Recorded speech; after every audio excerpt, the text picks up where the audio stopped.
I grew up in a small town called Pine Grove in Oregon, where everyone knew each other by name. My parents, Trenton, 58M, and Michelle, 56F, opened Sweet Memories Bakery when I was just a toddler. The bakery quickly became the heart of our community, known for its mouthwatering pies and warm atmosphere. My younger sister Megan, 25F, and I spent countless hours there after school, helping out and sneaking treats when our parents weren't looking. Megan and I were inseparable growing up. Despite our 3-year age gap, we shared everything: clothes, secrets, and dreams.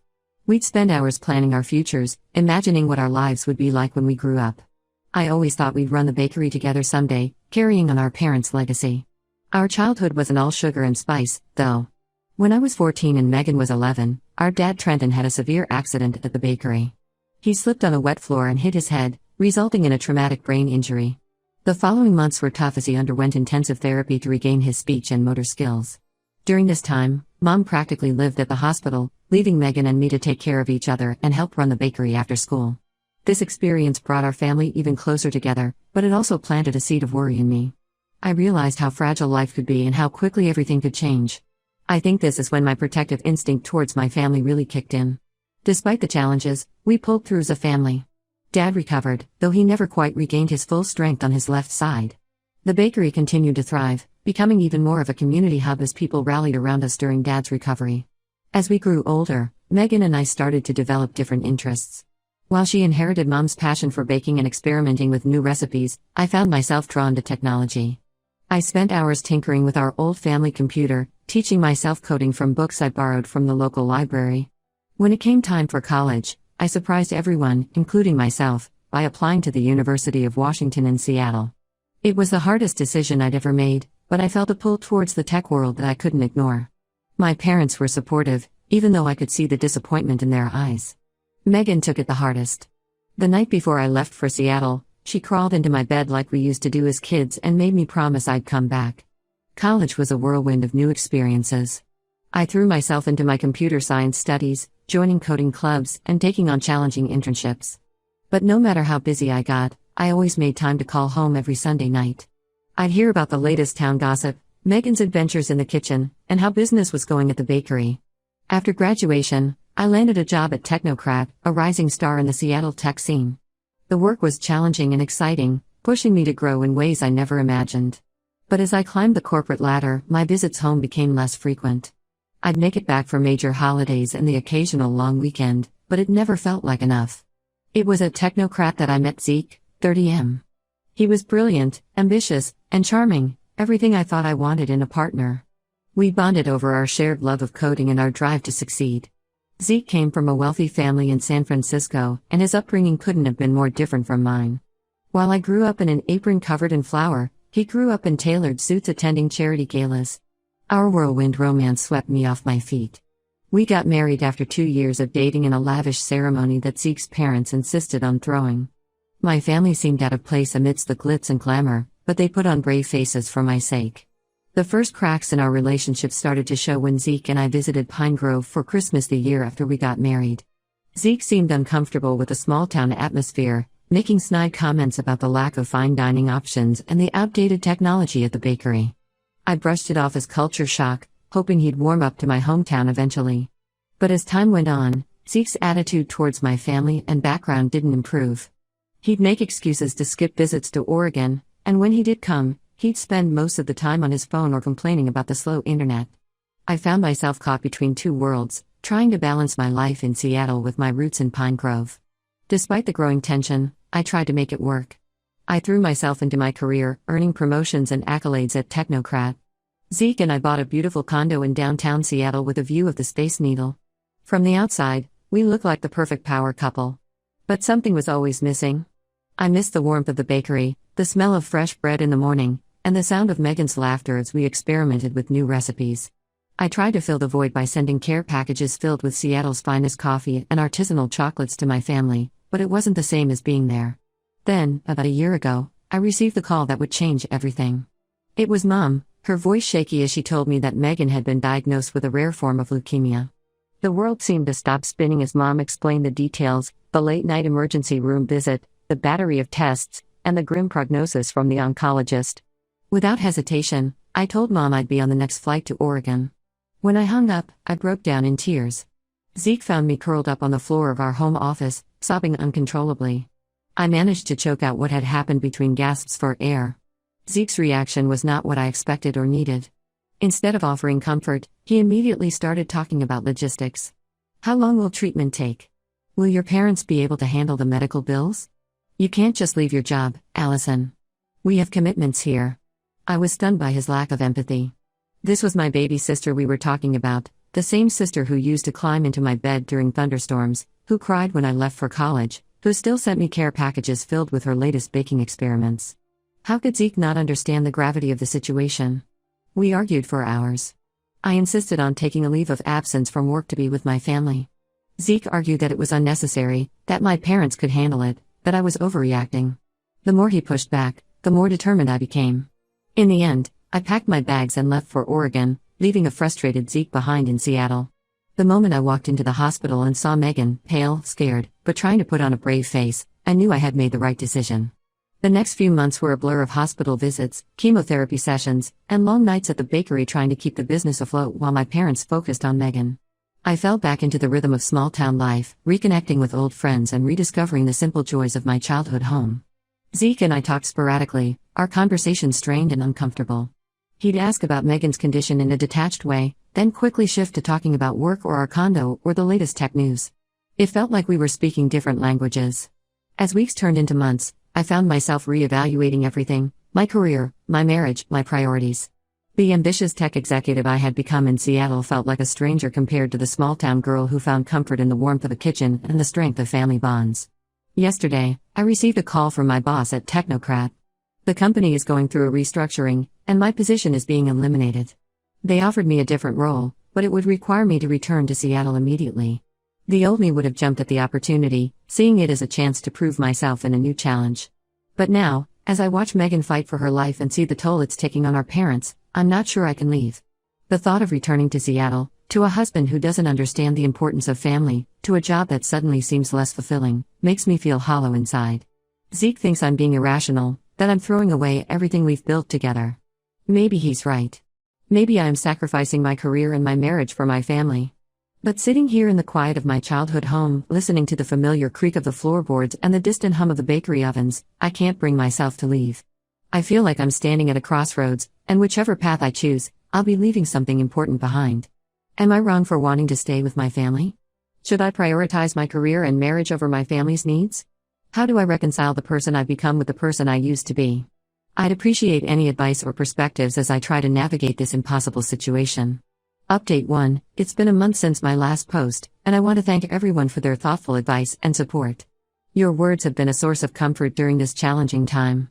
After much soul-searching and many sleepless nights, I made the difficult decision to stay in Oregon with my family. I turned down the new position at Technocrat, knowing full well that it might significantly impact my career trajectory. But watching Megan's brave battle with leukemia and seeing the toll it's taking on my parents, I couldn't bear the thought of leaving them to face this alone. When I called Zeke to inform him of my decision, his reaction was even worse than I had anticipated. He accused me of being selfish and short-sighted, saying I was throwing away everything we had worked for. "You're choosing your past over our future, Allison," he said, his voice cold and distant. We argued for hours, rehashing old grievances and bringing up issues I thought we had long since resolved. In the heat of the moment, Zeke revealed that he had been offered a prestigious position at a cutting-edge AI firm in New York City. He hadn't mentioned it before because he assumed I'd be returning to Seattle soon. Now, he said, he was seriously considering taking the job, with or without me. His words felt like a slap in the face. I realized that while I had been agonizing over this decision, losing sleep and feeling torn between my two worlds, Zeke had been making plans that didn't necessarily include me. It was a painful revelation, one that forced me to confront the growing distance between us. In the weeks that followed, Zeke and I barely spoke. He sent a few terse text messages asking about Megan's condition, but that was it. Meanwhile, I threw myself into helping my family. Megan's treatment was grueling, but she was fighting with everything she had. I spent most of my days either at the hospital with her or helping my parents at the bakery. Being back at Sweet Memories Bakery stirred up a mix of emotions. On one hand, it felt like coming home. The familiar scent of freshly baked bread, the sound of the old cash register, the warmth of the ovens, it all brought back a flood of childhood memories. On the other hand, it was painful to see how much my parents had aged in the short time I'd been away. The stress of Megan's illness had taken its toll, leaving them looking tired and worn. I found myself slipping back into my old role, waking up at dawn to help Dad with the morning bake, then heading to the hospital to sit with Megan during her treatments. In the evenings, I'd return to the bakery to help close up and do the books. It was exhausting, but it felt right. For the first time in years, I felt like I was exactly where I needed to be. One particularly tough day, after a grueling chemo session that left Megan weak and nauseous, I broke down in the hospital parking lot. As I sat in my car, sobbing uncontrollably, I felt a sudden urge to call Zeke. I wanted him to comfort me, to tell me everything would be okay. But as I reached for my phone, I realized with a pang that Zeke wasn't the person I could turn to anymore. Instead, I called my childhood best friend, Emma, who lived a few towns over. She arrived at the hospital within an hour, armed with hugs and my favorite comfort food from the local diner. It was during a late-night chat with Emma, over lukewarm coffee in the hospital cafeteria, that I received an unexpected call from my old boss at Technocrat. She told me about a new remote position that had opened up in the company. It would allow me to work from anywhere, including Oregon. The role aligned perfectly with my skills and experience, and for the first time in weeks, I felt a glimmer of hope. Excited about this new opportunity, I called Zeke to share the news. I hoped it might help bridge the growing gap between us. His response left me cold. "That's convenient," he said, his voice dripping with sarcasm. "Now you can have your cake and eat it too, right? Play the devoted daughter and sister while keeping your career on the back burner." His words stung, but they also provided clarity. I realized that the man I married couldn't understand or support the most fundamental part of who I am, my love and commitment to my family. The ambitious, career-driven woman he fell in love with in Seattle was only one facet of my personality. There was another part of me, the small-town girl who found joy in simple pleasures and drew strength from family bonds, that Zeke had never fully accepted or understood. As our call ended, Zeke dropped another bombshell.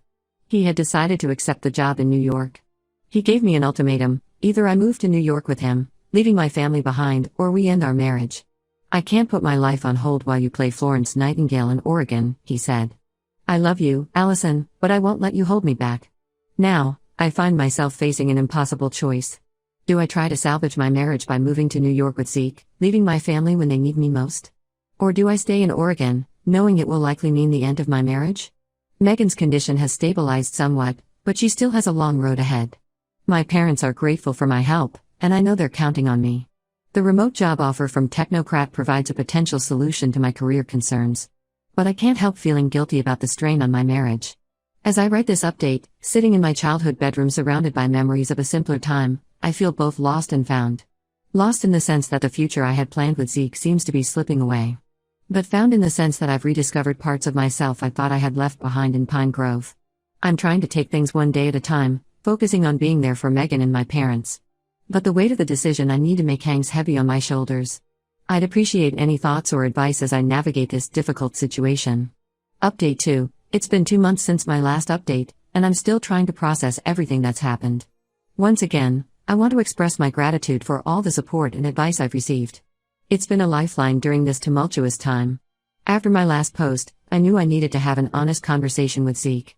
We arranged a video call, and for the first time in months, we really talked. I explained how hurt I was by his lack of support and understanding.